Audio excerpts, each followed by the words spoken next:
wabarakatuh. Apa kabar anak-anak? Alhamdulillah Ustazah ini dalam keadaan sehat walafiat. Semoga Allah selalu sertakan kita, anak-anak dan keluarga selalu diberikan Allah kesehatan dan keselamatan. Jangan lupa bahagia ya. Gimana belajar di rumahnya? Menarik? Seru ya? Oke, insya Allah kita akan melanjutkan pelajaran PAI kita di pelajaran ke-13 dengan tema tentang kisah keteladanan Rasulullah Nabi kita Muhammad SAW. Insya Allah materi rincinya tentang kisah Isra Mi'raj beliau. Nah, silahkan buka bukunya, baca bukunya baik-baik. Dan selain materi dari buku, insya Allah Ustazah ini akan melengkapi pelajaran kita kali ini dengan menggunakan buku ini, buku Muhammad Teladanku. Yang punya di rumah boleh sambil dibaca-baca tentang Muhammad Teladankunya. Kisah tentang Isra Mi'raj dilengkapi dalam buku kelima tentang tanda-tanda kemenangan. Nah, insya Allah Ustazah ini akan mengambil sebagian besar kisah tentang Nabi Muhammad di buku ini. Oke? Anak-anak yang punya boleh sambil baca-baca ya di rumah ya. Nah, yang nggak punya jangan berkecil hati. Insya Allah Ustazah ini akan semenarik mungkin menceritakannya dalam video ini. Sama-sama semoga kita dapat mempelajari dan meneladani kisah Rasulullah, terutama kisah Isra Mi'raj ini. Oke, kita mulai pelajaran PAI kita dengan sama-sama melafazkan basmalah. Bismillahirrohmanirrohim. Cek videonya, konsentrasi. Tahun di mana terjadinya peristiwa Isra dan Mi'raj juga dikatakan sebagai tahun kesedihan atau tahun duka cita. Kenapa demikian? Itu karena keadaan duka cita tengah menimpa Rasulullah Shallallahu Alaihi Wasallam. Orang yang paling beliau cintai yakni Abu Thalib sang paman dan istrinya Khadijah meninggal dunia di tengah perjuangan beliau dalam mengajak umatnya untuk beriman kepada Allah. Wafatnya kedua orang yang paling dikasihi merupakan ujian terbesar dalam perjuangannya. Keduanya adalah pendukung setia dakwah Rasulullah selama di Mekah.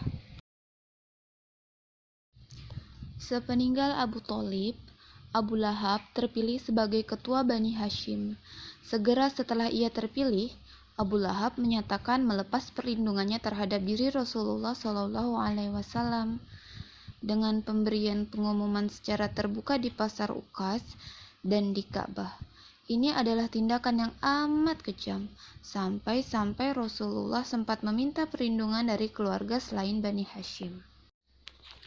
Dengan dilepasnya perlindungan dari Bani Hashim, rakyat di Mekah banyak yang menjadi-jadi. Di antaranya banyak yang memboikot Rasulullah dan bahkan meminta bukti kerasulan Rasulullah untuk menunjukkan mukjizatnya kepada mereka. 1-2 di antara mereka bahkan berani melemparkan batu dan tanah ke atas kepala Rasulullah. Karena perlakuan kejam rakyat Mekah, akhirnya Rasulullah mencoba mengalihkan dakwah langsung keluar kota Mekah. Beliau bersama Zaid bin Harithah pergi menuju kota Thaif. Di kota Thaif, ternyata Rasulullah mendapatkan perlakuan yang tidak kalah menyedihkan. Atas perintah para pejabat kota, anak-anak dan orang-orang tua di Thaif melempari Rasulullah dengan batu. Rasulullah dan Zaid berlari di sepanjang jalan keluar kota Thaif. Mereka diikuti hujan batu disertai gemuruh caci maki dan cemooh gerombolan pemuda dan budak di kota Thaif. Atas perlakuan rakyat Thaif, Jibril dan malaikat penjaga gunung menawarkan diri untuk menghancurkan kota Thaif. Namun karena kebaikannya, Rasulullah menolak. Beliau bahkan mendoakan kebaikan bagi penduduk Thaif. Padahal, ketika Bunda Aisyah bertanya tentang saat paling getir dalam perjalanan dakwahnya, Rasulullah menjawab tentang pengusirannya di Thaif.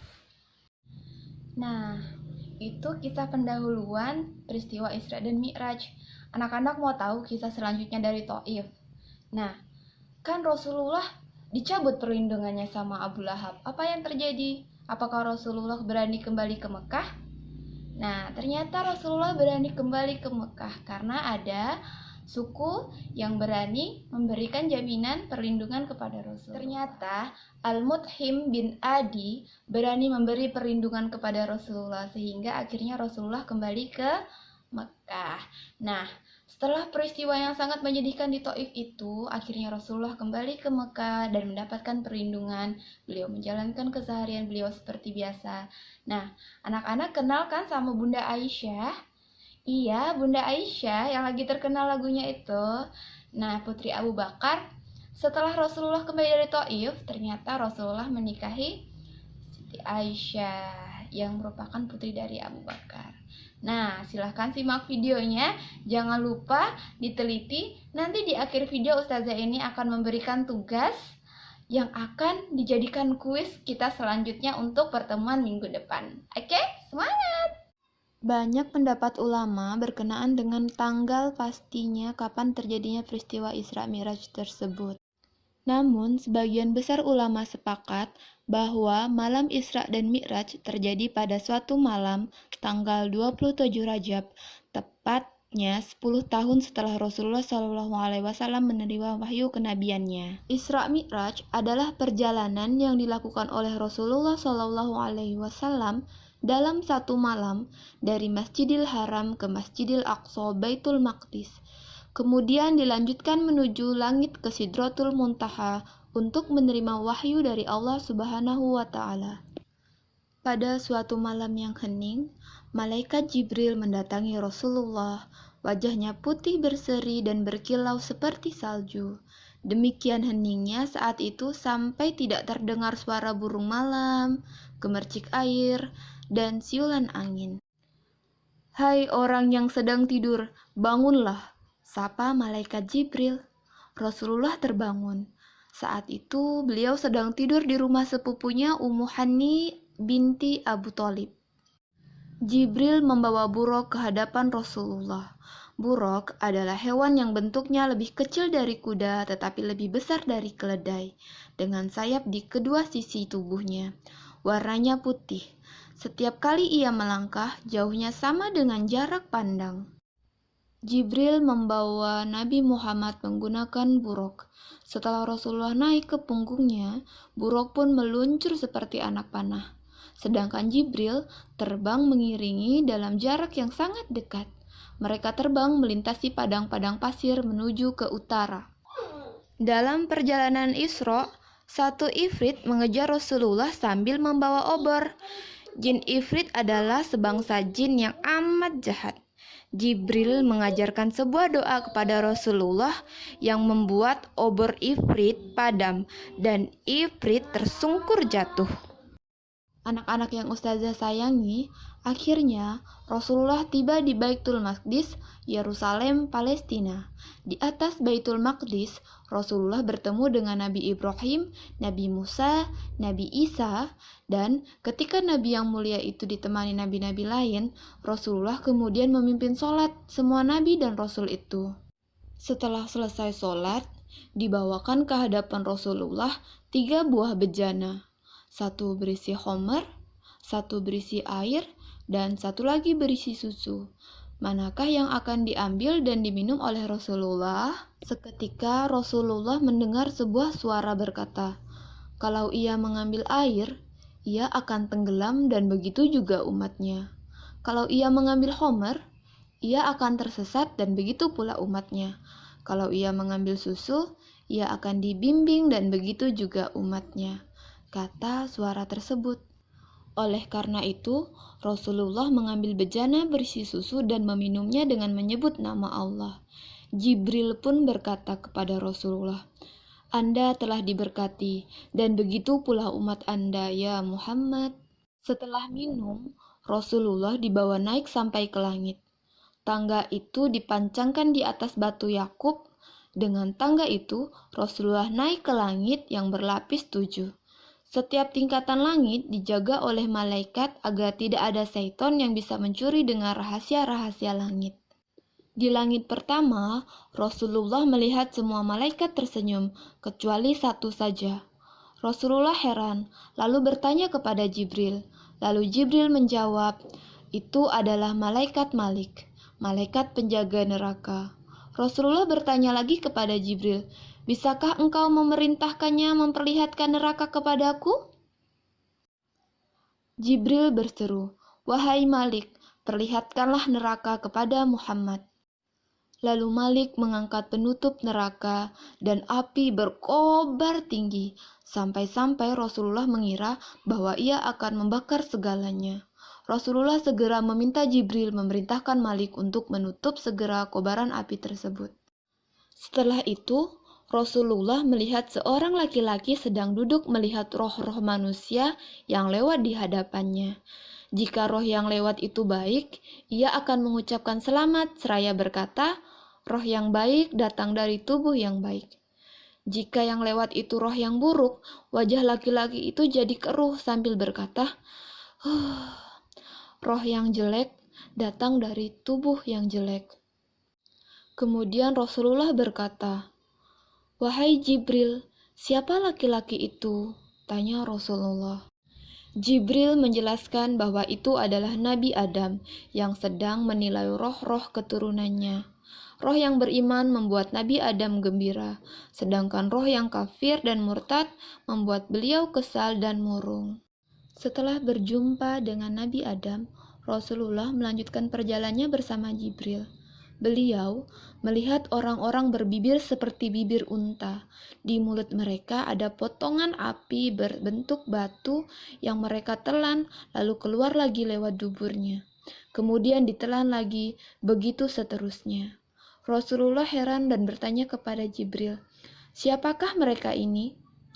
"Adik-adik tersayang, ternyata mereka adalah para pendosa yang memakan harta anak yatim."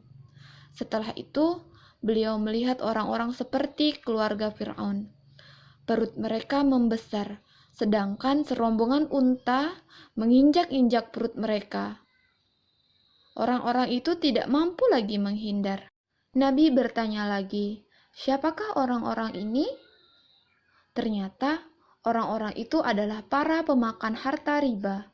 Mereka biasa meminjamkan uang kepada orang lain, tetapi meminta uang pinjaman itu dikembalikan dalam jumlah yang lebih besar dibandingkan uang yang dipinjamkan. Begitu seterusnya, hingga beberapa peristiwa di depan yang dilihat Rasulullah, peristiwa dari neraka. Dalam perjalanan berikutnya, Rasulullah dibawa ke langit kedua. Beliau berjumpa dengan Nabi Isa dan Nabi Yahya, putra Nabi Zakaria. Keduanya adalah saudara sepupu dari garis ibu. Kemudian, di langit ketiga, beliau berjumpa dengan seorang nabi yang wajahnya begitu tampan, seperti bulan purnama. Itu adalah Nabi Yusuf. Di langit keempat, Rasulullah bertemu dengan Nabi Idris, yang telah dimuliakan Allah dengan diangkat dari dunia ke tempat yang tinggi. Kemudian beliau naik ke tingkat kelima. Di langit kelima, Rasulullah bertemu Nabi Harun, putra Imran. Nabi Harun adalah nabi yang dikasihi kaumnya. Anak-anak yang Ustazah sayangi, ternyata di langit keenam Rasulullah bertemu dengan Nabi Musa. Lalu, di langit ketujuh, beliau bertemu dengan seorang laki-laki yang sedang duduk di atas singgasana, gerbang surga atau Baitul Makmur. Setiap hari, 70.000 malaikat masuk lewat gerbang itu dan tidak keluar lagi sampai hari kebangkitan. Beliau adalah Nabi Ibrahim, bapak para nabi. Rasulullah kemudian dibawa ke surga, dan di situ Rasulullah melihat seorang gadis berbibir merah gelap. Di situ beliau menanyakan kepada gadis itu, siapakah gerangan dirinya, sebab gadis itu begitu gembira ketika berjumpa dengan Rasulullah. Gadis itu pun menjawab, "Saya milik Zaid bin Haritsah." Rasulullah tersenyum, kemudian menyampaikan berita gembira itu kepada Zaid setibanya dia dari Isra dan Mi'raj. Anak-anak, lalu Rasulullah dibawa ke hadapan Arsy sehingga bertemu dengan Allah. Segalanya tidak dapat dilukiskan dengan lidah dan di luar jangkauan nalar manusia. Otak manusia tidak mampu menangkapnya. Bertemu Allah yang Maha Agung membuat Rasulullah merasakan kesejukan sampai ke tulang punggungnya. Kemudian, rasa tenang dan damai membanjiri perasaan beliau. Begitu terasa nikmat. Pada saat itulah Allah memerintahkan agar setiap muslim melaksanakan sholat 50 kali dalam sehari semalam. Setelah mendapatkan perintah sholat tersebut, Baginda Rasulullah turun dari Arasy. Beliau kemudian bertemu Nabi Musa. Nabi Musa pun bertanya, "Apa yang engkau dapatkan di atas?" Rasulullah menjawab, "Aku dan umatku diperintahkan Allah untuk melaksanakan sholat 50 kali dalam sehari semalam." Nabi Musa terkejut, lalu bertanya, "Bagaimana engkau mengharapkan pengikut-pengikutmu akan melaksanakan sholat 50 kali setiap hari? Sebelum engkau, aku sudah punya pengalaman. Sudah kucoba terhadap Bani Israel sekuat daya. Percayalah, dan kembalilah kepada Allah. Minta supaya dikurangi jumlah sholat itu." Nabi menerima saran Nabi Musa. Kemudian beliau menuju kembali ke arasy Allah, menemui Allah, kemudian meminta jumlah sholat dikurangi jadi 40 kali setiap hari. Namun, Nabi Musa menganggap itu masih di luar kemampuan manusia. Disarankan lagi Rasulullah kembali meminta keringanan.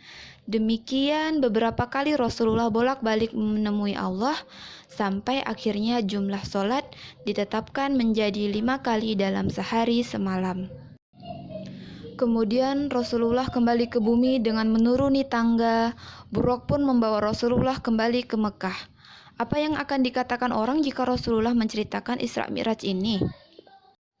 Menjelang fajar, Rasulullah membangunkan Ummu Hani dan seluruh keluarganya.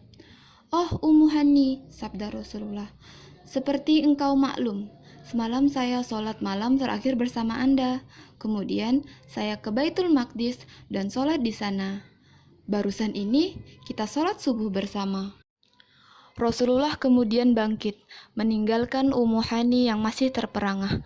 Ummu Hani tahu beliau akan keluar dan mengabarkan Isra Mi'raj kepada orang banyak.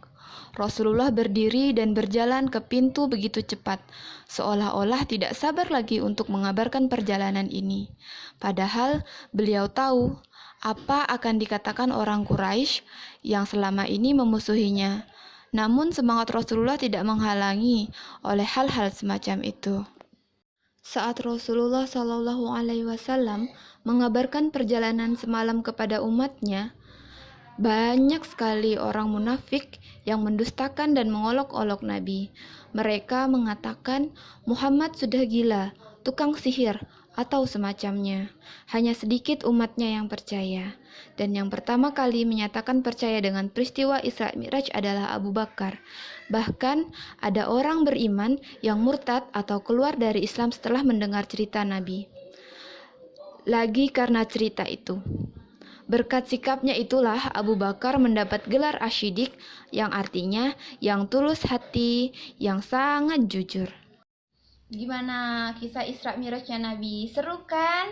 Seru sekali dong. Nah, karena anak-anak sudah menyimak ceritanya dengan baik, ada ustazah akan memberikan tugas selanjutnya. Anak-anak silahkan buat 5 pertanyaan beserta jawaban. 5 pertanyaan beserta jawaban dan kirim ke WA-nya ustazah. Minggu depan ustazah ini akan buat kuis sebanyak 20 soal.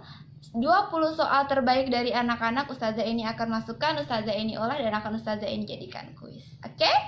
Selamat mengerjakan. Oke, cukup sekian pertemuan kita di video pembelajaran kali ini.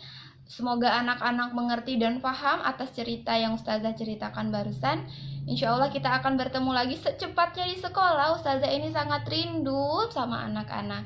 Nah, kita tutup sama-sama dengan melafazkan hamdalah. Alhamdulillahirrabbilalamin. Ustazah ini tutup dengan wabillahi taufiq wal hidayah. Wassalamualaikum warahmatullahi wabarakatuh. Dadah.